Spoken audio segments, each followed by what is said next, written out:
It is now my pleasure to introduce our commencement speaker. Tara-Nicholle Nelson is best known as having been the first and only Vice President of Marketing for MyFitnessPal, now part of Under Armour Connected Fitness. In Tara's 2 years on the job, she launched the app in over 20 languages, and MyFitnessPal grew from 45 million to 100 million customers. Tara is now the founder and chief executive of Transformational Consumer Insights, Inc., a data insight and strategy firm. Throughout her career in Silicon Valley, Tara has directed marketing and social media strategies for companies like HGTV, Eventbrite, IngDirect, Chegg, and real estate search engine Trulia.com. Tara has written 3 books. A Bakersfield native and former teen mom, Tara holds Bachelor and Master of Arts degrees in psychology from California State University, Bakersfield, which she views as having been an incredible launching pad for the rest of her life and career. Tara also holds a Juris Doctorate from the University of California, Berkeley. We are honored to invite you to speak at our commencement.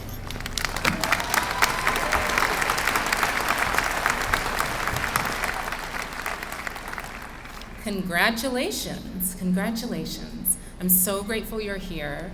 I came down this weekend from Oakland, where I live now, and so I'm also grateful that someone had the wisdom and foresight to schedule this ceremony between playoff games. So speaking of newsworthy events that are happening this year, you might have heard that there is a presidential election. Who voted today? Awesome.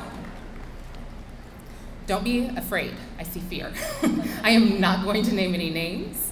I'm not going to tell you who to vote for or who not to vote for. But what I will do is to tell you this. There is one vote that you're going to be called upon to make this year, this month, maybe even this week. You're going to have to make it over and over and over again. And I am going to tell you, I'm going to campaign here a little bit for you to make that vote in a very particular way for a very particular candidate. The vote I want you to make is to vote for you. Vote for you. If you remember nothing else I say today, remember, vote for you. Now, what we're going to talk about really quickly here is why you should vote for you, how to vote for you, what it takes to vote for yourself, and what will happen in your life when you decide to consistently vote for you. The word vote comes from the Latin word votere, which means to vow or to promise or wish. And what I think is interesting about all of those concepts, vowing, promising, wishing, is that they imply a commitment to or a hope for the future. They're future-oriented concepts, right? They all imply transformation, that something's gonna be different at some point than it is right now. Something will be better in the future than it is right now. And that's inherently optimistic. It's inherently energizing. That's the why you should vote for yourself. But how do you vote for yourself? Like, what do I even mean when I say vote for you? There's 2 different ways you're going to be called upon to vote for yourself time and time again. The first is this: vote for yourself by picking yourself at times and in situations when no one else would, or will, or has yet. The second is to choose situations that are beneficial for yourself and for your long-term ability to live fully into your dream for the future. Even when it's really hard, even when it's just small choices over and over and over again, make the choices that will create conditions conducive to your long-term growth and to your ability to do what you were put here on this planet to do. All right, you've heard my bio. You heard most of the end of the story, but my journey started right here at CSUB. I was 16 years old, I was a new mother, and I had tons of twists and turns from between here and there. But one of the most memorable moments that happened right here. It happened before my first day of college. I had been assigned a mentor. Her name was Dr. Beth Rienzi. She was a psychology professor, and the day I met her, now I'm 16 years old, I'm about to have a baby, school hasn't started yet, But I meet her and she says to me, I can tell that you'll be going to grad school. So I'm going to expose you, and she did. She systematically proceeded to expose me to all of the things that I needed to do to be able to go to grad school and later law school and later live a much bigger life than I actually knew was a possible universe for me. So she was voting for me, and I took note of that. From that day, I made it my own job to vote for myself, to pick myself, and to insert myself and say yes to opportunities and situations that no one else would have necessarily picked me for. At some point, what happens though is that the rest of the world caught on and they started voting for me too. So you may see, once you leave here, you're going to be in a world where you're going to see opportunities or roles or futures that you would really love to have, but you think you're probably not ready for it. Maybe no one in your family has ever done something like that before. Maybe you just don't know how to do that thing that you would really, really love to do. I'm gonna tell you a secret. No one knows how to do big things before they do them. No one. I have worked with the biggest CEOs in Silicon Valley, and I will tell you that they are all guessing. All of them. They study and they build skills and they get wise counsel and they hire the right people and they get great teams, but they're actually guessing.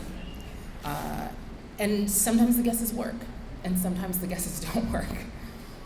If you have a dream in your heart, if you have a spirit of excellence, if you have a commitment to learning for a lifetime and the opportunity arises, the only question you need to ask is, why not me? Now, that does not mean that you say yes to everything, okay? It does mean, though, that you do things that you're not yet ready for, you do things that you're not yet qualified for, or you do things that you haven't done before. It does mean that when you're starting something big or new for you and you feel really uncomfortable, you feel like you're afraid of exposing yourself or being rejected or feeling like an imposter, it means that voting for yourself means that you resist the urge to turn back. You resist the urge to crawl back into your comfort, and you tell yourself instead that this feeling is a sign that your life is about to get really interesting. It's a sign that you're on to something good, something that will grow you and develop you. So vote for yourself. Vote for yourself when you face new opportunities or when you even see the opportunity to create an opportunity. Vote for yourself when you pick your mates, when you interview your bosses, which is how I talk about that when I talk to people about jobs now. Vote for yourself by taking care of yourself and not overextending yourself, by building good habits around your health and your personal finances. Vote for yourself by building the habit of ruthless prioritization. Understand that living a successful, engaged, excited, on fire life means that you're going to say no to a lot of amazing things in order so that you can conserve the resources to say yes to the things that matter. Now, this is not fake it till you make it, okay? Voting for yourself actually means just continuing the path that you've already started and investing for a lifetime in evolving and learning new things, being excellent, and developing the capacity to be fully who you were put here on earth to be. So, a couple quick things you'll need to be able to consistently vote for yourself. First, know what you believe in. Know what you want to be about. That's how we pick the people that we vote for, right? They give us a manifesto, and that helps us get clarity about what they want and whether they will work for the same future we want. So you'll have to cultivate that same level of clarity about what you believe in, what you stand for, the future you want to create, and why you want those things in order to be able to consistently vote for yourself. Don't feel like you just have to sit in a room and rack your brain and get clear on your vision for the future. That's not really how it works. Cultivate clarity about what you stand for and what you believe in through activity, through action. Be out there doing things, trying things, lots of things. Remember the miracles of biology and chemistry and cell replication and divine creative power that put you here on this planet, and take seriously the idea that you're here for a reason. You're here to do something. Over time, you'll start to learn what kinds of things you don't want to work on, what kinds of people you don't want to work with, what kinds of things you love to do and are great at, what kinds of things you don't want to do, not just because you don't like them, but because they pull you out of your purpose. The second thing you'll need to be able to consistently vote for yourself is you need the power to vote, right? In politics, we call this enfranchisement. enfranchisement. And that comes from the French word for freedom. Franchise comes from the French word for freedom. It doesn't always feel like it, but I assure you that you have so much freedom. You have the freedom every single day to wake up and decide what you're going to do with that 24 hours, who you're going to be in this life. And you get to pick it again every single day. Every single day. Even if somebody told you you couldn't, even if no one in your family's ever done that before, whatever the case may be, things that you think of as limits are only as powerful as the power you give them. I'm going to give you my rule of thumb for how to choose what you do with that freedom, how to choose how you spend your time. Look for the problems. Look for the problems. Look for the frictions. Look for the sticking points and the pain points in the world. Then devote your time to eliminating them. Look for the problems in your own life, your biggest limits, the factors that limit you the most, and focus your time and energy on eliminating them. Look for things in the world, problems in the world that make you angry, or just things that you wish didn't have to be that way, and focus on making them different. And at work, look for the frictions in your company or in your customers' lives, then get good at spotting and getting rid of those frictions. And then team up with other people who are focused on looking for the problems in the world and who are on fire about getting rid of them. This, I think, is the single most powerful way to become a person of service, of influence, and of impact. The last thing you need to vote for yourself is to stop being your own opposition. Stop being your own opposition. We've all heard negative things. Sometimes some of us have internalized negative self-talk over the years. Vote for yourself by rewiring the way you talk to yourself. Learn to bless yourself and your vision with your own words, and slowly you'll find yourself extinguishing limiting beliefs. You'll vote for yourself every time you reject mediocrity, every time you refuse to settle for less from the world or from yourself. You vote for yourself when you master your habits, and by surrounding yourself with people who are for you and will champion you, even to you. So now we've talked about why to vote for yourself, how to vote for yourself, what it takes to vote for yourself. The last thing I want to tell you about is what will happen in your life when you consistently vote for yourself. Think about what happens when we vote a politician in. Immediately they have a party. They have a victory party. This is kind of today for you guys. They show gratitude to all the people who helped them get where they are. I suspect you'll also be doing that today. But the next thing they do is they stop campaigning and they start using the powers of their new role to take on the future that they had envisioned when they first asked you to vote for them. All right?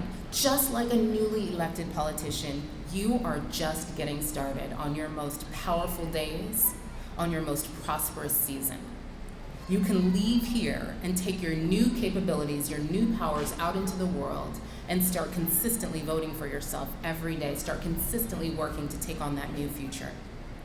So moving forward, when you have to choose between one thing or another, don't play small and don't give in to the urge to stay in just what's comfortable. If you have to cast a ballot for where to work, what to do, who to work for, whether to start a business or write a book or put yourself out there in a way that's just vulnerable or scary, remember that you bring something to this world that nobody else could bring, and vote for yourself. I'll be voting for you too.